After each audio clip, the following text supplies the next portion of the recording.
கர்த்தருடைய பரிசுத்த நாமத்திற்கு ஸ்தோத்திரம், மகிமை உண்டாவதாக. இந்த நாளுக்குரியதான வாக்குறுதியை நம்ம தியானம் எடுத்துக்கொள்ள போகிறோம்.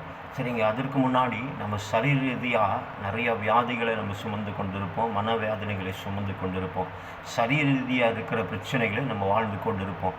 சரிங்க, அப்படி இருக்கிற நிலைமையில் நம்ம என்ன செய்யணும் அப்படின்னு பார்த்தீங்கன்னா, வேதாகமத்தில் அழகாய் சொல்லப்படுகிறது. ஆதியில் ஆண்டவராக பாருங்கள், கடவுள் என்ன பண்ணாருன்னு சொன்னால், தமது சாயலாக மனிதனை உண்டாக்கினார். அவருடைய சாயலாக நம்ம படைக்கப்பட்டிருக்கிறோம். ஆமாங்க, உங்களுடைய வாழ்க்கையில் உங்களுடைய சரீரத்தில் பிரச்சனை உண்டா?